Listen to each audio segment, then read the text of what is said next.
નમસ્કાર દર્શક મિત્રો, હું છું સમત ખેરાની અને આપ નિહાળી રહ્યા છો હમ ટીવી ભરૂચ. હવે નિહાળીએ આજના મુખ્ય સમાચાર વિગતવાર. એનસીટીએલની પાઇપલાઇનમાં ભંગાણ સર્જાતા ઉદ્યોગપતિઓની સાથે ખેડૂતોને પણ વ્યાપક નુકસાન થયું છે. હાંસોટ તાલુકાના મોઠિયા ગામે 3 વખત એનસીટીએલની પાઇપલાઇનમાં ભંગાણ સર્જાતા કેમિકલ યુક્ત પાણી ખેડૂતોના ખેતરમાં ફરી વળતા ખેડૂતોના પાકને વ્યાપક નુકસાન થતા ખેડૂતોએ હવે વળતરની માંગ કરી છે.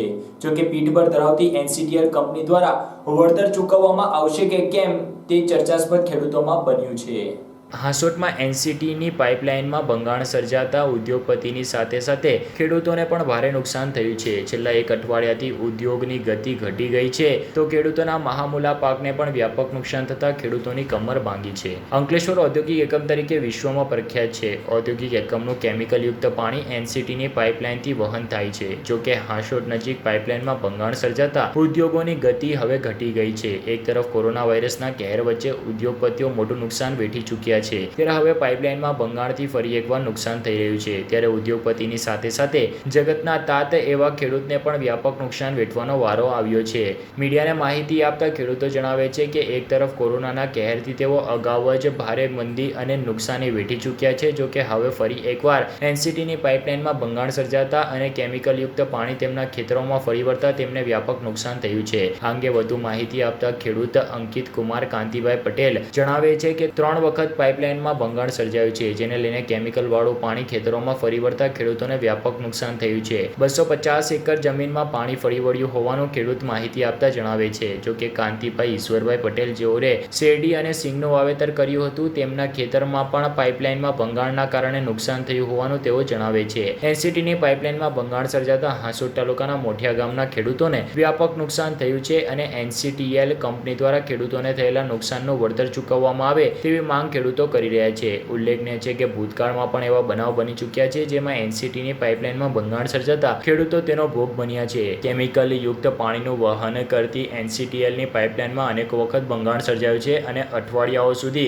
પાઇપલાઇનમાં ભંગાણનું કોઈ નિરાકરણ ના આવતા કેમિકલ યુક્ત પાણીનું વેડફાટ થતા અને ખેતરોમાં ફરી વળતા ખેડૂતો તેનો ભોગ બન્યા છે. જો કે હવે પીઠબળ ધરાવતી એનસીટીએલ સામે ખેડૂતોએ વળતર માટેની માંગ કરતા એનસીટીએલ દ્વારા વળતર ચૂકવવામાં આવશે કે કેમ તે જોવું રહ્યું. જો કે આ અંગે મીડિયાને માહિતી આપતા ખેડૂતો જણાવે છે કે એનસીટીએલ દ્વારા કેટલા રૂપિયા ચૂકવવામાં આવશે અને કેટલું વળતર આપવામાં આવશે તે અંગે હાલ કોઈ ખુલાસો કરવામાં આવ્યો નથી. સાથે જ કાગળો આપવાના બહાને બકલમ દેખાડવામાં આવતી હોવાનો પણ તેઓ ગંભીર આક્ષેપ કરતા ઉમેરે છે. ખેડૂતોને વળતરના પૈસા આપવામાં આવશે કે પછી ધક્કા ખવડાવવામાં આવશે તે જોવું રહ્યું. જો કે હવે ખેડૂતોએ નુકસાન સામે વળતરની માંગ કરી છે.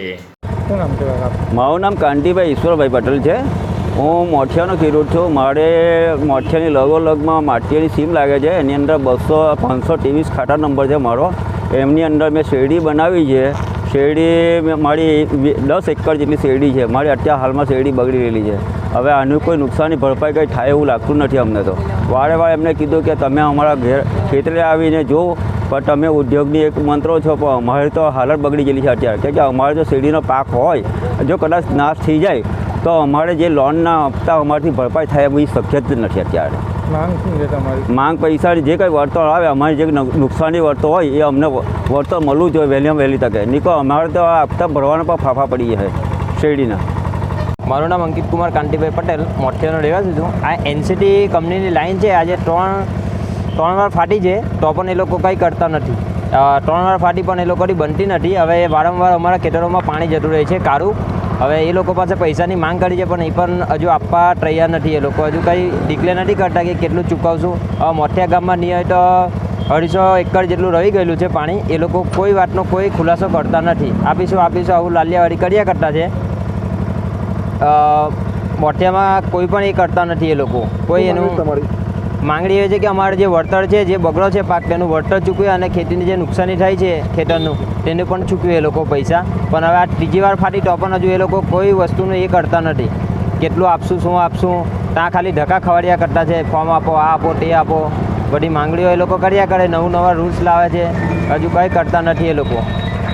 ભરૂચ જિલ્લા માટે ટ્રાફિક જામની સમસ્યા માથાના દુખાવા સમાન બની ગઈ હતી. છેલ્લા 4 દિવસથી નેશનલ હાઈવે ઉપર કલાકો સુધી ટ્રાફિક જામ રહેતા અને કિલોમીટર સુધી વાહનોની લાંબી કતારો લાગતા વાહન ચાલકો ત્રસ્ત થયા હતા.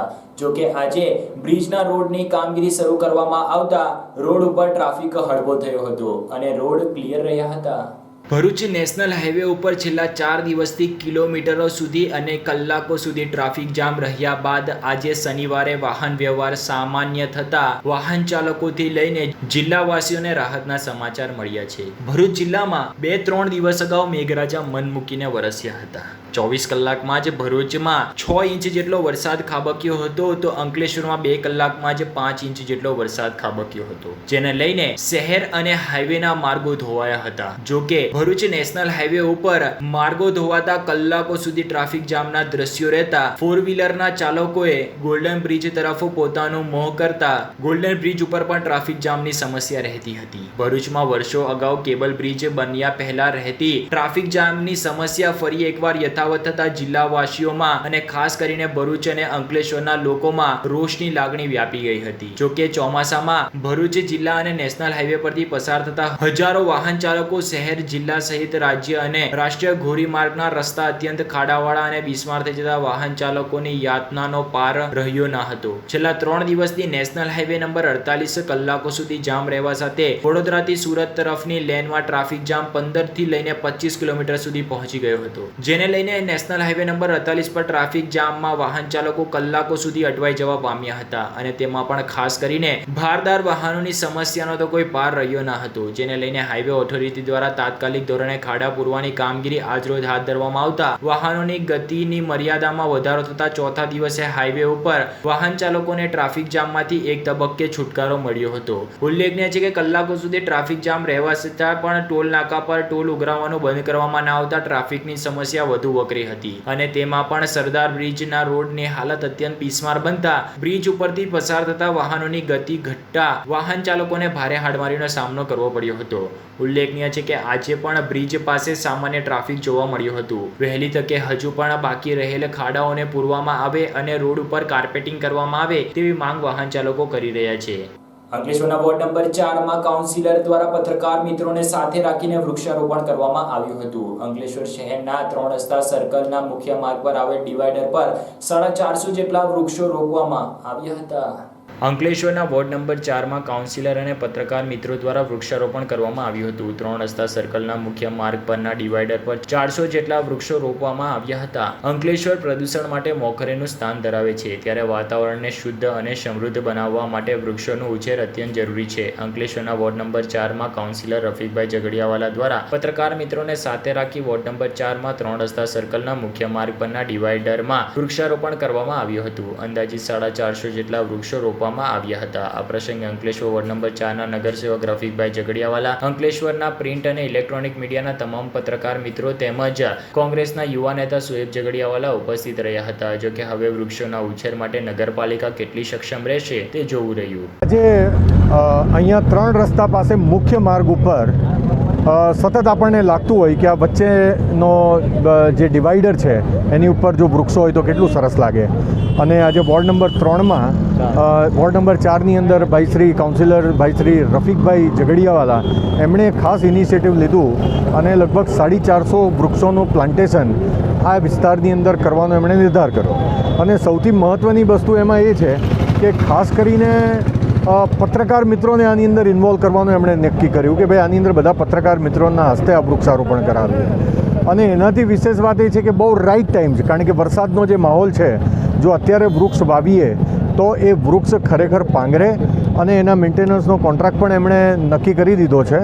એટલે બેઝિકલી આપણને ચોક્કસ એવો વિશ્વાસ છે કે અહીંયા જે કંઈક વૃક્ષો વાવવામાં આવશે એ વૃક્ષો ઉછળશે, પાંગરશે અને એનું બધા ધ્યાન રાખશે.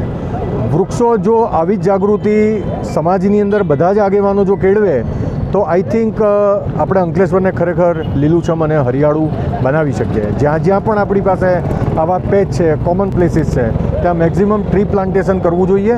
અને આમે આપણે ઔદ્યોગિક વિસ્તારની અંદર છીએ એટલે જેટલા વૃક્ષો વાવીશું એટલું આપણા બધાના હિતમાં રહેશે. અને સવિશેષ આનંદ એ છે કે આજે બધા જ પત્રકાર મિત્રો અંકલેશ્વરના અહીંયા છે અને એમના સરકમળો દ્વારા આજે વૃક્ષારોપણ કરવામાં આવ્યું છે એ બદલ એ બધાને અભિનંદન, અને ખાસ કરીને ભાઈ શ્રી રફીકભાઈને ખૂબ ખૂબ અભિનંદન કે આ ઇનિશિયેટિવ લીધું, અને આપના વોર્ડની અંદર અને શહેરની અંદર બીજા વિસ્તારોમાં પણ આ પ્રકારે મોટા પાયે પ્લાન્ટેશન થાય એ જરૂરી છે. જ્યાં અમારો સહયોગ હશે ત્યાં અવશ્ય અમે સાથે રહીશું. ખૂબ ખૂબ આભાર. આજના સમયમાં મનુષ્યની ઉંમર 60 થી 70 વર્ષ સુધી રહેતી હોય છે. જો કે નેત્રંગના આટકોલ ગામે એક મહિલાનું 102 વર્ષની ઉંમરે મોત નીપજ્યું હતું. આ વૃદ્ધની આત્માની શાંતિ માટે પરિવારજનો દ્વારા 108 દીવડાઓ પ્રગટાવવામાં આવ્યા હતા.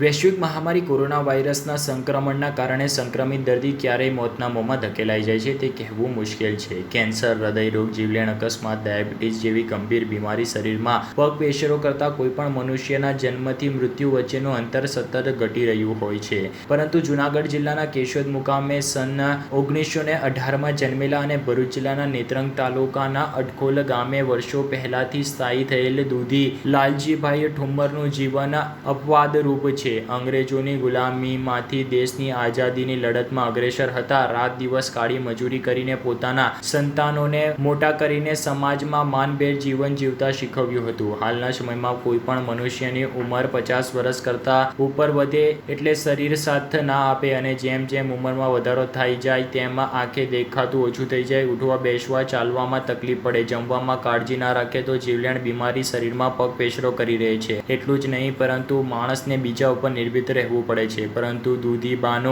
102 વર્ષની ઉંમરે પણ આંખે ચશ્મા ના હતા. પોતાનું જીવન માનભેર જીવતા, એટલે કે તેમના તરફથી ઘરમાં કોઈને તકલીફ આપતા ના હતા. 102 વર્ષની ઉંમરે દૂધીબાનું અકાળે નિધન થતા પોતાના સંતાનો અને પરિવારના સભ્યોએ આત્માની શાંતિ માટે 108 દીવા પ્રગટાવી અશ્રુભીની શ્રદ્ધાંજલિ અર્પી અંતિમ ક્રિયા કરી હતી. આ બાબતે બ્રાહ્મણને પૂછતા જાણવા મળ્યું હતું, સૃષ્ટિમાં અવતરણ કરનારનો એકનું એક દિવસ મૃત્યુ નિશ્ચિત જ હોય છે, પરંતુ અધિક માસમાં દેહ ત્યાગને ભગવાનના ચરણોમાં મોક્ષ મળે છે તેવું પણ તેઓ જણાવે છે. ભરૂચ નેશનલ હાઈવે નંબર 8 ઉપર પાલેજ નજીક એક આઈસર ટેમ્પોમાં એકાએક આગ ભભૂકી ઉઠતા આઈસર ટેમ્પો બળીને ખાક થયો હતો. ભરૂચના પાલેજ નજીક આવેલ સાંસરોદ ગામ નજીક એક આઈસર ટેમ્પોમાં આગ લાગતા દોડધામ મચી જવા પામી હતી. સદનસીબે કોઈ જાનહાનિ ન સર્જાતા લોકોએ હાશકારો અનુભવ્યો હતો. ભરૂચ જિલ્લામાંથી પસાર થતા રાષ્ટ્રીય ધોરીમાર્ગ ઉપર આવેલ ભરૂચ જિલ્લાના પાલેજ નજીક આવેલ કરજણ તાલુકાના સાંસરોદ ગામ નજીક ગત રાત્રિના આઈસર ટેમ્પોમાં અચાનક આગ લાગતા ભારે દોડધામ મચી જવા પામી હતી. પ્રાપ્ત મળતી માહિતી અનુસાર સુરત તરફ જઈ રહેલા એક આઈસર ટેમ્પો સાંસરોદ નજીકથી પસાર થઈ રહ્યો હતો ત્યારે ટેમ્પોમાં અચાનક આગ ભભૂકી ઉઠી હતી.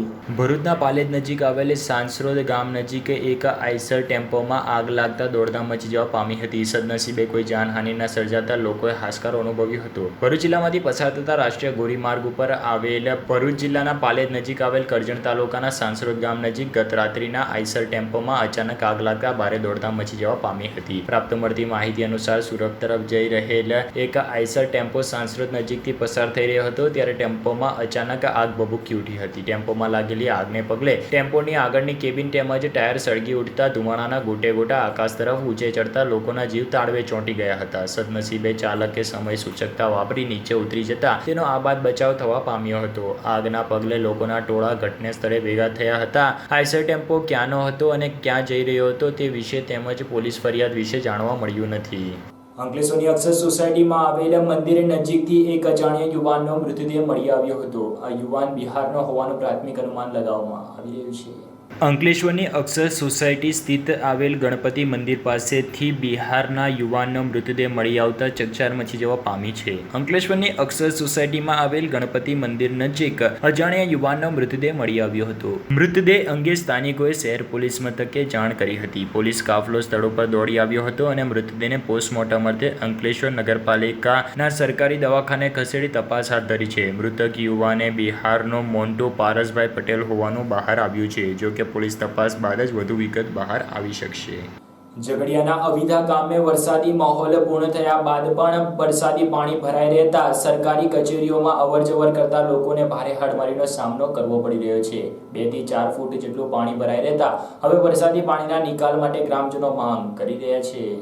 સાંસદ દ્વારા ગામ દત્તક લેવાની યોજનાના સમયે ભરૂચના સાંસદ મનસુખ વસાવાએ દત્તક લીધેલ ઝઘડિયાના અવિદા ગામે વરસાદી પાણીના ભરાવાની મોટી સમસ્યા છે. અવિદા ગામને દત્તક લીધા સમયગાળા દરમિયાન સાંસદ દ્વારા યોગ્ય કામગીરી કરવામાં નહીં આવતા ઝઘડિયાના અવિદાના ભાગોળ પર ઠેર ઠેર વરસાદી પાણીના ભરાવાના પગલે અવિદાના ગ્રામજનોને ભારે હાડમારી ભોગવવી પડી રહી હોવાના ગંભીર આક્ષેપ ગ્રામજનો કરે છે. જવાબદાર ગ્રામ પંચાયતથી લઈને જિલ્લા પંચાયતનું તંત્ર પણ મૌન સેવી બેઠું છે, જેનું પરિણામ છે કે અવિદા ગામે પાણીનો નિકાલ ના થતા અને વરસાદી પાણી ભરાઈ રહેતા સ્થાનિકોને આજે પણ ચોમાસાની ઋતુનો અનુભવ કરવો પડી રહ્યો છે. અવિદા ગામમાં પ્રવેશવાના એકમાત્ર રસ્તા ઉપર આવે સરકારી દવાખાનું, કોવિડ કેર વોર્ડ, આંગણવાડી, સ્ટેટ બેંક, ગ્રામ પંચાયત, સિટી સર્વે કચેરી જેવા મુખ્ય કચેરીઓમાં બહાર 2 ફૂટથી લઈને 4 ફૂટ સુધીના પાણી ભરાઈ રહ્યા છે. કોવિડ કેર વોર્ડમાં કોરોના સંક્રમિતને સારવાર આપવામાં આવે છે, ત્યાં પણ ગંદકીનું સામ્રાજ્ય ફેલાયું છે. તાત્કાલિક અસરથી અવિદા ગામમાં વરસાદી પાણી ભરાવાની સમસ્યાનો હલ કરવામાં આવે તેવી માંગ ગ્રામજનો કરી રહ્યા છે. જોકે હવે આ ચોમાસે આ સમસ્યાનું નિરાકરણ આવશે કે કેમ તેવું ગ્રામજનોમાં ચર્ચાસ્પદ બન્યું છે. અવિદા ગામમાં ઉપરવાસના વરસાદને કારણે ભૌગોલિક પરિસ્થિતિ એવી હોય પાણીનો ભરાવો થાય છે. પંચાયત દ્વારા દર વર્ષે યોગ્ય કાર્યવાહી કરી પાણીના નિકાલની વ્યવસ્થા કરવામાં આવે છે. મારું નામ શૈલેષભાઈ કંચનભાઈ પટેલ છે. હું ગામ આગેવાન છું. અમારા ગામમાં વર્ષોથી પાણીનો પ્રશ્ન છે. આજ માટેનો નથી, જે વર્ષે વરસાદ પડે છે તે વર્ષે આ જ રીતનો પ્રશ્ન રહે છે. ઠેઠ ખલોડીથી કે અવિદા સુધી પાણી, દવાખાને પણ ના જવાય, પંચાયતે પણ નહીં, આંગણવાડીમાં પણ જવાતું નથી. આ રીતનો વર્ષોથી પ્રશ્ન છે. વારંવાર રજૂઆત કરેલી છે, દરેક સાંસદ સભ્યને બી રજૂઆત કરી, ધારાસભ્યોને બી રજૂઆત કરી, કલેક્ટરશ્રી સુધી અમે જાણ કરેલી છે, પણ એનો અત્યાર સુધીનો કોઈ નિકાલ થયો નથી. નામ છે નટોરભાઈ રમેશભાઈ વસાવા. હું ગામ આગેવાન તરીકે માહિતી આપું છું કે અમારા ગામમાં જ્યારે બી વધારે વરસાદ પડે ત્યારે ત્યાં દવાખાનું, પંચાયત, જે અમારી સિટી સર્વે ઓફિસ છે ત્યાં પાણી ભરાઈ જાય છે અને દવા અમારે બી તકલીફ પડે છે. અમે વખતો વખત ઉપર રજૂઆત કરી છે, તે છતાં એનો કંઈ નિરાકરણ આવ્યો નથી. અને જીએમડીસીને પણ કીધું કે ભાઈ જે ભૂંડવાખાડી છે અમારી, એને જે સાફ સફાઈ કરો તો ગામની અંદર પાણી ઓછું આવે, જેથી કરીને આ થોડું સગવડ થાય, પણ એ લોકોએ બી કંઈ કર્યું નથી. જેટલું બી પંચાયતથી થાય છે એ પ્રમાણે આ વખતે મેં ખાસ સફાઈ પંચાયતે કરાવી હતી, એના કારણે આટલી થોડી રાહત છે. પણ વધારે વરસાદ પડે તો એના ઉપરવાસમાં પાણી આવી જાય, તેથી આ થોડું પાણી ભરાય છે. ભરૂચ જિલ્લાના જંબુસર મુકામે મંત્રી ઈશ્વરસિંહ પટેલના અધ્યક્ષસ્થાને 7 પગલાં ખેડૂત કલ્યાણના અંતર્ગત 3 યોજનાઓનું લોકાર્પણ કરવામાં આવ્યું હતું. ભરૂચ જિલ્લાના જંબુસર મુકામે મંત્રી ઈશ્વરસિંહ પટેલના અધ્યક્ષસ્થાને 7 પગલાં ખેડૂત કલ્યાણના અંતર્ગત 3 યોજનાઓનું લોકાર્પણ કાર્યક્રમ યોજાયો હતો. લાભાર્થી ખેડૂતોને યોજનાના મંજૂરી પત્રો, હુકમ પત્રોનું વિતરણ મંત્રી તથા મહાનુભાવોના હસ્તે એનાયત કરવામાં આવ્યા હતા. ભરૂચ જિલ્લાના જંબુસર મુકામે 7 પગલાં ખેડૂત કલ્યાણ અંતર્ગત ફળ અને શાકભાજીનો બગાડ અટકાવવા ભરૂચ જિલ્લાના જંબુસર મુકામે 7 પગલાં ખેડૂત કલ્યાણ અંતર્ગત ફળ અને શાકભાજીનો બગાડ અટકાવવા, નાના વેચાણકારોને વિનામૂલ્યે છત્રી પૂરી પાડવા, સ્માર્ટ હેન્ડ ટૂલ કીટ તથા કાંટાળી વાર્ડની યોજનાઓનું લોકાર્પણ કાર્યક્રમ સહકાર, રમતગમત, યુવા, સાંસ્કૃતિક, વાહન વ્યવહાર વિભાગના રાજ્યકક્ષાના મંત્રી ઈશ્વરસિંહ પટેલના અધ્યક્ષસ્થાને યોજાયો હતો. આ પ્રસંગે ધારાસભ્ય સંજયભાઈ સોલંકી, જિલ્લા કલેક્ટર ડોક્ટર એમ.ડી. મોડિયા, જિલ્લા વિકાસ અધિકારી અરવિંદ વિજયન ઉપસ્થિત રહ્યા હતા. આ અવસરે હાંસોડ તાલુકાના કુડાદરા ગામના રમણભાઈ પુરુષોત્તમભાઈ પટેલ કે જેઓએ ગ્રીન હાઉસમાં આર્કિડ ફૂલનું ખેતી કરતા તેઓને સરદાર પટેલ કૃષિ સંશોધન પુરસ્કાર, ચેક, શિલ્ડ અને શાલ ઓઢાડીને મંત્રી ઈશ્વરસિંહ પટેલના હસ્તે સન્માનિત કરાયા હતા. આ ઉપરાંત લાભાર્થી ખેડૂતોને યોજનાના મંજૂરી પત્ર, હુકમ પત્રોનું વિતરણ પણ કરવામાં આવ્યું હતું. આ પ્રસંગે મંત્રી ઈશ્વરસિંહ પટેલે જણાવ્યું હતું કે વર્ષ 2022 સુધીમાં ખેડૂતોની આવક બમણી કરવાના ઉદ્દેશ તેમજ ખેડૂતોને આત્મનિર્ભર બને તે માટે સંવેદનશીલ મુખ્યમંત્રી વિજય રૂપાણીએ રાજ્યના લાખો કિસાનોના હિતમાં 7 પગલાં ખેડૂત કલ્યાણના યોજનાની અમલી બનાવી છે, જે ખેડૂતો માટે વિકાસના નવા સ્વપ્ન સર કરશે. ખેડૂતોની આવક અને સુખાકારી વધારવા 7 પગલાં ખેડૂત કલ્યાણના યોજનાની વિસ્તૃત માહિતી આપી હતી અને કહ્યું હતું કે આજે ફળ અને શાકભાજીનો બગાડ અટકાવવા, નાના વેચાણકારોને વિનામૂલ્યે છત્રી પૂરી પાડવા, સ્માર્ટ હેન્ડ ટૂલ કીટ તથા કાંટાળી વાડીની યોજનાનું લોકાર્પણ કરવામાં આવ્યું છે. તેમણે સરકારના ખેડૂતલક્ષી નિર્ણયો, યોજનાઓ, ઉદાર સહાય અને ધરતીપુત્રોની મહેનતનું પરિણામ આપણું ગુજરાત કૃષિ ઉત્પાદનમાં સમગ્ર દેશમાં અગ્રેસર અને પ્રેરણાદાયી રાજ્ય બન્યું હોવાનું પણ જણાવ્યું હતું. જોકે ધારાસભ્ય સંજય સોલંકીએ પ્રાસંગિક ઉદ્બોધનમાં છેવાડાના માનવી સુધી આ યોજનાનો લાભ પહોંચે તેવો અનુરોધ કર્યો હતો. જિલ્લા ખેતીવાડી અધિકારી જે ભટ્ટે યોજનાકીય બાબતોની માહિતી રજૂ કરી હતી. પ્રારંભે નાયબ બાગાયત નિયામક જે.એસ. પારેખે સ્વાગત પ્રવચન કર્યું હતું. કાર્યક્રમ દરમિયાન રાજ્યના મુખ્યમંત્રી વિજયભાઈ રૂપાણી દ્વારા આજે 3 યોજનાનું ઈ-લોકાર્પણ કરવામાં આવ્યું હતું અને ખેડૂતોને જરૂરી માર્ગદર્શન આપ્યું હતું. કૃષિ, ખેડૂત કલ્યાણ અને સહકાર વિભાગ દ્વારા કૃષિ વિષયક ફિલ્મનું જીવંત પ્રસારણ કરવામાં આવ્યું હતું, જેનું ઉપસ્થિત ખેડૂતોએ રસપૂર્વક નિહાળ્યું હતું. આ પ્રસંગે પ્રાંત અધિકારી કલસારિયા, તાલુકા પંચાયતના પ્રમુખ જયાબેન પઢિયાર, નગરપાલિકા પ્રમુખ કૌશલ્યાબેન દુબે, આગેવાન પદાધિકારીઓ, ખેતીવાડી વિભાગના અધિકારીઓ, ભરૂચ, વાગરા, જંબુસર અને આમોદ તાલુકાના ખેડૂત ભાઈઓ ઉપસ્થિત રહ્યા હતા. જો કે હવે આ ખેડૂત ભાઈઓને આ યોજનાનો કેટલો લાભ થશે તે ખેડૂત મિત્રો આગામી સમયમાં જણાવશે. પરંતુ આ કોરોનાના સંક્રમણ વચ્ચે વિશ્વવ્યાપી જ્યારે મહામારી ચાલી રહી છે, આપણે બધાને ખબર છે કે માર્ચ મહિનાના અંતથી આજ દિવસ સુધી લગાતાર કોરોનાના સંક્રમણ સામે આપણે સમગ્ર સરકાર, ગુજરાત જનતા સાથે મળીને આપણે સંઘર્ષ કરી રહ્યા છીએ. છતાં ગુજરાતના વિકાસના કોઈ કામ અટકે નહીં, જનતાની સુવિધાના કોઈ વસ્તુ અટકે નહીં. બજેટમાં જે ઘોષણા કરવામાં આવી છે એનું સંપૂર્ણ પાલન થાય એ માટે સરકાર આ કોરોનાના સંક્રમણ કાળની વચ્ચે પણ 7 પગલાં ખેડૂત કલ્યાણના કાર્યક્રમ અંતર્ગત આજ રોજ ભરૂચ જિલ્લાનો અહીંયા જંબુસર ખાતે 4 તાલુકાના કાર્યક્રમ રાખવામાં આવ્યો હતો. એના અંદર કાંતારી વાર કે જે પહેલાં 10 હેક્ટરે આ કાંતારી વાર મંજૂર થતી, હવે 5 હેક્ટરની મર્યાદા કરીને જેથી કરીને ખેડૂતો તૈયાર થઈ શકે એ માટેની પણ સહાયની યોજનાઓ છે. આવા પરિવહન માટે ખેડૂત પોતાનો માલ અહીંયાથી ખેતરથી કે એમના ઘરેથી બજારમાં લઈ જવું હોય તો પોતાનું વાહન હોય તો શાકભાજી બગડે નહીં અને એ તાત્કાલિક માર્કેટે જઈ શકે, જેના કારણે સારા ભાવ મળી શકે. આવા કાર્યક્રમ થકી આજરોજ અહીંયા આધુનિક જે ખેતી કરી રહ્યા છે એવા ખેડૂતો મિત્રો પણ આજરોજ અહીંયા એમને પણ સન્માનિત કર્યા. ત્યારે તમામને પણ હું અભિનંદન આપું છું કે જે ખેતી જે થાઈલેન્ડની અંદર જે ખેતી થાય છે એ થાઈલેન્ડની ખેતી અત્યારે પડતા ઓર્કિડના જે ફૂલ છે થાઈલેન્ડથી આપણે 80% ફૂલ આ ભારત દેશની અંદર આવે છે. એ પૈકી આ ગુજરાતની વાત કરીએ તો ગુજરાતની અંદર અને તેમાં પણ દક્ષિણ ગુજરાતની અંદર માંડ 20-25 એકર આ ઓર્કિડની ખેતી કરે છે અને એને લઈને સારા એવા ભાવો પણ મળે છે. આ ખેડૂત મિત્રોને મારી અપીલ છે કે આવી સારી ખેતી કે જે નફાકારક ખેતી હોય એ ખેતી તરફ વળીને આપણે પણ આપણા પોતાનું આર્થિક સદ્ધરતા વધારીએ એવી આપ સૌને અપીલ કરું છું. કરજણ જલારામ પ્રાથમિક શાળાનો ખાતમુહૂર્ત માજી ધારાસભ્યના હસ્તે કરવામાં આવ્યું હતું. કરજણની જલારામ પ્રાથમિક શાળાનું ખાતમુહૂર્ત માજી ધારાસભ્ય અક્ષય પટેલના વરદ હસ્તે કરવામાં આવ્યું હતું. કરજણની જલારામ પ્રાથમિક શાળાનું નવું મકાન સર્વ શિક્ષા અભિયાન હેઠળ સરકારે 65 લાખ રૂપિયા મંજૂર કરતા કરજણ શિનોર 4ના પૂર્વ ધારાસભ્ય અક્ષય પટેલના વરદ હસ્તે ખાતમુહૂર્ત કરવામાં આવ્યું હતું. આ પ્રસંગે પંચાયતના સભ્ય ભવાનીસિંહ, માજી નગરપાલિકા પ્રમુખ મુન્નાભાઈ વસાવા, મિતેશભાઈ પટેલ, હરિભાઈ ભરવાડ સહિત પાલિકાના ચૂંટાયેલા સભ્ય તથા ભાજપના આગેવાનો હાજર રહ્યા હતા. કરજણની જલારામ પ્રાથમિક શાળાનું નવું મકાન સર્વ શિક્ષા અભિયાન હેઠળ સરકારે 65 લાખ રૂપિયા મંજૂર કર્યા હતા, જેનું આજરોજ લોકાર્પણ થયું હતું.